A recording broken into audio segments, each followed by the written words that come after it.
Welcome sa Solid Kaals, ang tahanan ng iyong modernong alternative education benchmarks. Ngayong gabi, haharapin natin ang PEP-4, ang ating opisyal na Junior High School Core Science Battery na sumasaklaw sa Physics at Chemistry Competency Validation ng Bureau of Education Assessment o BEA. Ang format natin ngayon ay diretsong mock test mula questions 1 hanggang 10 at sa huling bahagi ay hihimayin natin ang bawat step-by-step tactics, explanation at scientific formulas. Check our YouTube shopping shelf below for our highly recommended study tools. Ihanda ang inyong scratch papers at simulan na natin ang question number 1. Question number 1. What is the specific scientific term for the phase transition where a solid substance turns directly into a gas without passing through the liquid state? A. Sublimation, B. Deposition, C. Condensation, D. Evaporation. Isipin ang halimbawa ng malt balls o naphthalene balls na inilalagay sa aparador o kaya ang dry ice. Lumiliit sila at nagiging gas nang hindi muna natutunaw sa tubig. Isulat ang inyong sagot habang tumatakbo ang 15 segundong visual bar timer.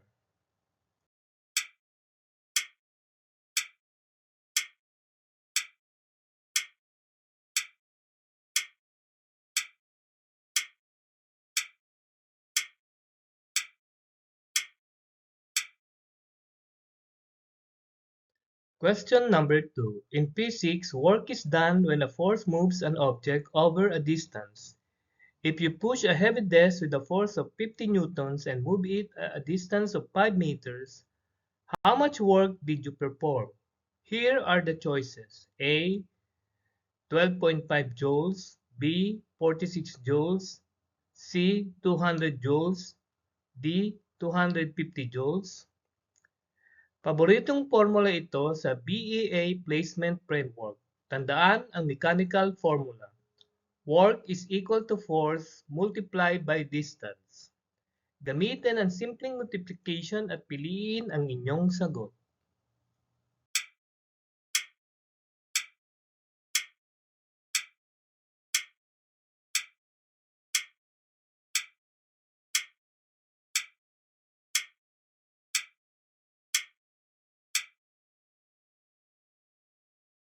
Question number 3. An atom consists of different subatomic particles.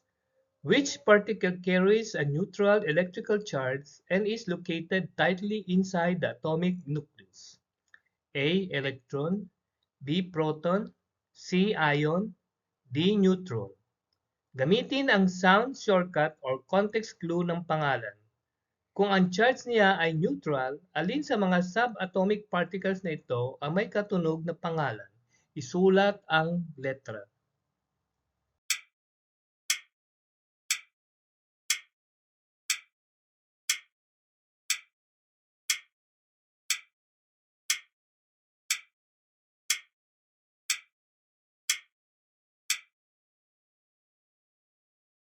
Question number 4.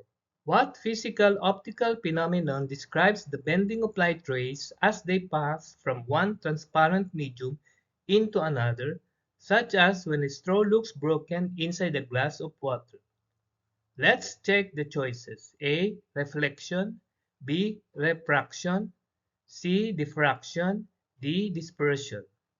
Mag-ingat sa spelling trap sa exam. Ang salitang reflection ay paltalbog ng liwanag sa salamin. Ang hinahanap natin ay ang pagbaluktot o bending dahil sa pagbabago ng bilis ng liwanag.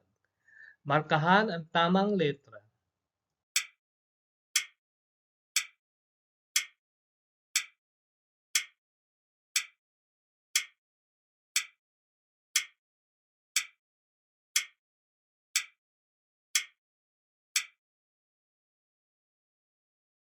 Question number 5. When mixing sugar into a warm cup of coffee, the sugar completely dissolves. In this liquid solution, what is the scientific classification of sugar? A. Solute, B. Solvent, C. Suspension, D. Colloids. May dalawang bahagi ang isang homogeneous solution. ang natutunaw at ang nagpapatunaw. Ang kape ang nagpapatunaw at ang asukal ang siyang natutunaw o ang substance being dissolved. Isulat ang sagot sa inyong scratch paper.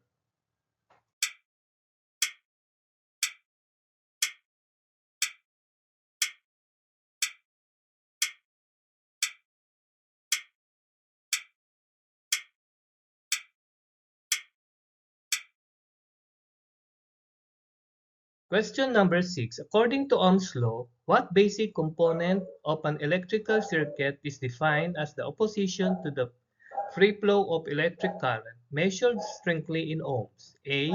Voltage. B. Amperage. C. Resistance. D. Capacitance. Ang keyword dito ay opposition o ang humaharang, pumipigil o lumalaban sa daloy ng kuryente. Ang unit ng pagsukat nito ay may simbolo na omega. Piliin ang inyong sagot.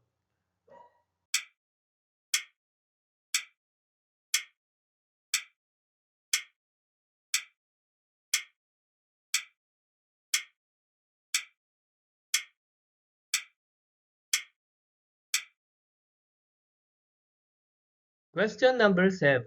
In chemical engineering and molecular experiments, what type of chemical reaction releases thermal energy into its surroundings, causing the container to feel hot? Let's read the choices. A.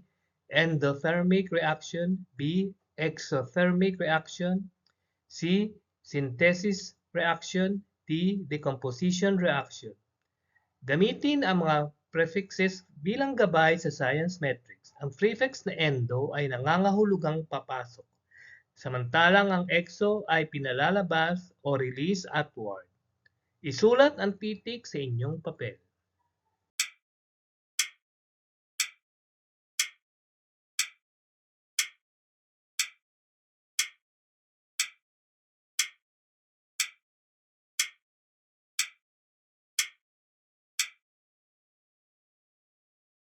Question number 8. When you hold a metal spoon inside a hot bowl of soup, the handle of the spoon slowly becomes warm. What method of heat transfer is this? A. Radiation. B. Convection. C. Insulation. D. Conduction. Ito ay paglipat ng init sa pamamagitan ng direktang pagkakadikit o direct physical contact ng mga solid materials tulad ng metal. Piliin ang tamang sagot.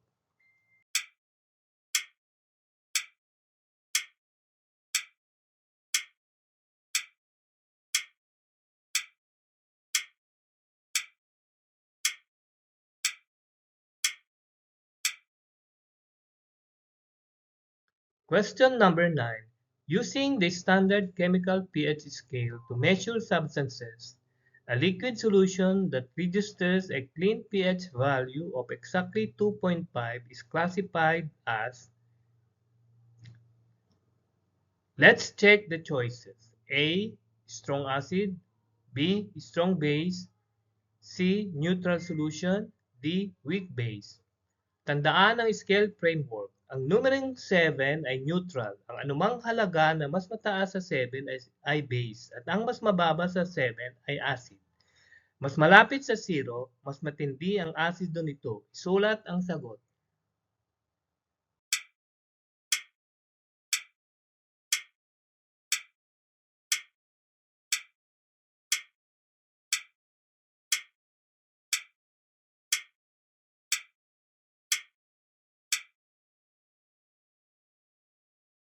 Question number 10.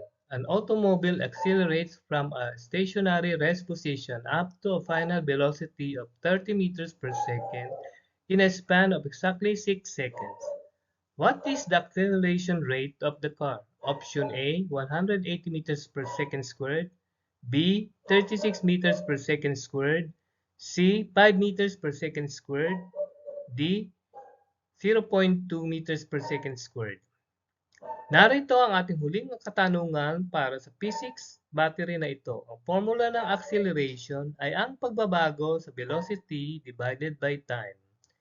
I-divide ang 30 sa loob ng 6 na segundo.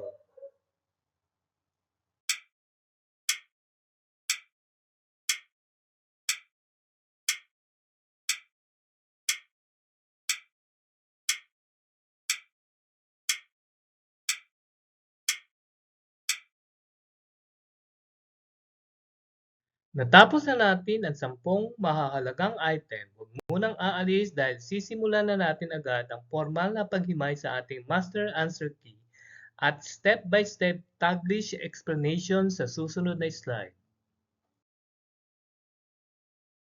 Ang tamang sagot para sa question 1 ay option A, sublimation. Ang sublimation ay ang phase change kung saan ang isang solid ay direktang nagiging gas nang hindi muna nagiging likido. Ang kabaliktaran naman nito ay tinatawag na deposition o yung gas patungang solid. Ang condensation, option C, ay mula gas patungong liquid tulad ng hamog sa umaga. Mabilis na study tip para sa inyong chemistry notebook. Upang madali ninyong makita ang mga diagram ng phase changes, gumamit kayo ng affordable pastel highlighters na nasa ating YouTube shopping shelf sa ibaba para markahan ang bawat phase direction sa inyong notes habang nakapost ang video. Letrang A ang tamang sagot. Para sa bilang 2, ang tamang sagot ay C, 200 joules. Gamitin natin ang formula ng work sa physics. W is equal to F times D o force multiplied by displacement o distance. Ang ating ibinigay na puwersa o force ay 50 newtons at ang layo o distance ay 4 meters. I-multiply natin sila. 50 times 4 ay katumbas ng 200. Ang unit ng pagsukat sa work ay palaging joules, kaya letrang C ang ating tungpak na kalkulasyon. Ang tamang sagot sa numero 3 ay D, neutron. Ang isang atom ay may tatlong pangunahing subatomic particles. Ang proton ay may positive charge, ang electron ay may negative charge na umiikot sa labas, at ang neutron naman ang walang charge o neutral. Matatagpuan ang neutron sa loob ng nucleus kasama ang mga protons, kaya letrang D ang ating tumpak na sagot. Para sa number 4, ang tamang sagot ay B, refraction. Ang refraction ay ang pagbaluktod ng liwanag kapag ito ay lumipat sa magkaibang transparent mediums, tulad ng hangin patungo sa tubig, dahil nagbabago ang bilis ng takbo nito. Ang reflection naman ay ang pagtalbog ng liwanag gaya ng makikita mo sa isang glass mirror. Dahil bending ang tinutukoy, letrang B ang sagot natin. Ang tamang sagot sa numero 5 ay A, solute.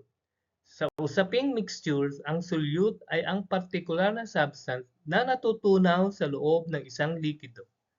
Ang solvent naman ay ang likidong nagpapatunaw sa kagamitan gaya ng tubig o mainit na kape. Dahil asukal ang tinutukoy na manatunaw, ito ay isang solute. Helpful accessory para sa inyong review space. Habang isinusulat ninyo ang mga basic definitions na ito, gumamit kayo ng adjustable desktop phone stand mula sa ating channel shopping tools sa ibaba para maayos na nakapatong ang inyong screen habang kayo ay nag-aaral ng hands-free. Letrang A ang ating sagot. Para sa numero 6, ang tamang sagot ay C, resistance o ang rintal. Sa ilalim ng Ohm's Law, ang electrical substance ang siyang humaharang o lumalaban sa malayang pagdaloy ng mga elektron sa isang circuit at sinusukat ito gamit ang unit na ohms. Ang voltage naman ang mismong puwersa o pressure na nagtutulak sa kuryente. Dahil opposition ang keyword, letter C ang tama natin. Ang tamang sagot sa bilang 7 ay B, exothermic reaction. Ang salitang exo ay nangangahulugang pinalalabas, kaya ang exothermic reaction ay isang proseso na naglalabas o nagpapakawala ng init patungo sa paligid nito, kaya uminit ang baso o container. Ang endothermic naman ay sumisipsip o kumukuha ng init kaya nagiging malamig ang pakiramdam nito sa balat. Letrang B ang ating pinal na sagot. Para sa numero 8, ang tamang sagot ay D, conduction o pagpapadaloy. Ang conduction ay ang paraan ng paglipat ng init sa pamamagitan ng tuwirang pagkakadikit ng mga solid matter, tulad na kapag ang init ng sabaw ay gumapang sa kutsarang bakal patungo sa iyong kamay. Ang convection naman ay paglipat ng init sa pamamagitan ng fluids o hangin at likido. Dahil kutsara ang usapan, letrang D ang ating sagot. Ang tamang sagot para sa number 9 ay A, strong acid. Sa pH scale na may sukat mula 0 hanggang 14, ang numerong 7 ay neutral o walang asido, tulad ng malinis na tubig. Ang anumang bilang na mababa sa 7 ay acid, at kapag ito ay napakababa tulad ng 2.5, ito ay klasipikado bilang isang malakas na asido o strong acid. Ang mga bases naman ay nasa itaas ng numerong 7. Isa pang mahalagang paalala para sa inyong pagre-review para sa mga mag-aaral na nagda-download ng mga simulated science and chemistry charts, mas makatitipid kayo kung bibili kayo ng bulk A4 copy paper rin sa ating YouTube shopping tab sa ibaba upang may sarili kayong supply ng papel sa bahay. Letrang A ang ating sagot. Para sa ating huling item, ang tamang sagot ay option C, 5 meters per second squared o 5 metro bawat segundo kwadrado. Solusyonan natin gamit ang acceleration formula na A equals the parenthesis velocity final minus velocity initial over time. Ang ating final velocity ay 30 at nagsimula ito sa rest o 0. Kaya ang pagbabago ay 30 meters per second. Divide natin ito sa span of time na 6 seconds. 30 divided by 6 ay eksaktong 5. Kaya letrang C ang ating final na sagot. Binabati ko ang lahat ng nakakuha ng mataas na marka sa ating Physics at Chemistry Placement Exam ngayon. Napakahusay ninyong tinapos ang ating pagsasanay para sa DepEd PEP4 Science Battery ngayon. Ang pagpasa sa bahaging ito ay patunay na handa na kayo sa Advanced High School Science Tracks. I-share ang inyong mga naging marka sa comment section sa ibaba upang mabati ko kayo ng personal. Sa ating susunod na PEP review, babalik naman tayo sa Core Mathematics Battery sa ilalim ng PEP 5 kung saan tututukan natin ang mga malalalim na kalkulasyon ng advanced algebra, polynomials at quadratic sequences upang mapabilis ang inyong grade placement. Pakiclick ang like, mag-subscribe sa ating channel at ibahagi ang sharing ito sa inyong mga kaklase sa Solid Kaals upang sabay-sabay nating maabot ang naudlot na pangarap. Maraming salamat sa inyong sipag ngayon, manatiling matiyaga sa pagre-review at magkita-kita tayo sa susunod nating masterclass. At tulad ng dati, pasensya na kung may mga naririnig kayong tahol ng aso o minsan ay nabubulol ang inyong mentor na si Mamay P dahil si Mamay P po ay 66 years old na.